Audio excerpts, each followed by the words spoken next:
Okay, so I'm here to talk about worldviews. If you don't know what it is, and if you've never heard of it, it's okay. I'm here to tell you. So basically, a worldview is something that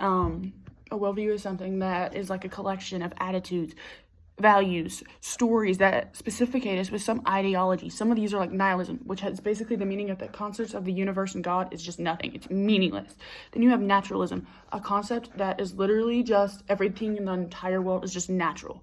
And you also have nationalism, which basically says that your religion or even your country is better than everybody else's, and that you believe that yours is 100% superior, and you like play this out in your life. You can also have worldviews that are hidden, which you can't really see in your life. Sometimes they like to like creep up on you, and then you realize, oh, you actually are practicing that. And then you have the ones that are also just like very seen right in front of your face, very noticeable. Today I'm going to tell you about my primary worldview, Christian theism. I'm going to tell you the two hidden worldviews in my life, which are consumerism and individualism, and then I'm going to explain to you something I learned from the prodigal God. So my primary worldview is Christian theism, otherwise known as Christian worldview. It basically means that my beliefs surrounding sin, God, salvation, faith, and death all surround the teachings of the Bible. An example of this would be from The Universe Next Door by James Sire, which basically states that I believe everybody was created in the image of God, which thus gives us all a different personality, mortality, and creativity. I believe this because as a person who like has a different personality sometimes and has different physical attributes, being that for one, I have ADHD, or that I have retina eye problems that even makes me 50% colorblind. I know that if God didn't create me in his image, then I wouldn't be special in that way, but I wouldn't be different than other people as well. Consumerism? Or no, I'm sorry. I'd like to talk about individualism first. My cards were out of order, I will admit that. Most people have an experience of hidden worldviews. I'm going to tell you about one of mine, which is individualism, and then I'm going to go to consumerism.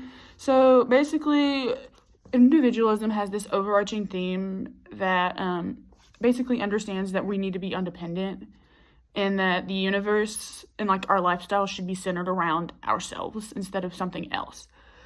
According to Hidden Worldviews by Steve Wilkins, it states that individualism has actually been ingrained into American culture.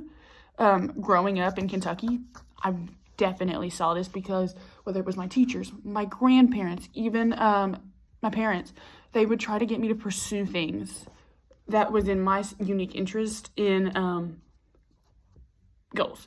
But I can also see this in my church as like an example in my everyday life, because as a kid growing up, I remember like trying to learn about the good and evil, learning about the balance, but I never like gave myself responsibility to it until I was older. I would follow my parents and what they said was like good and evil, but as I got older, I realized I have to reflect on myself individually on whether what I'm doing is good or evil, basically.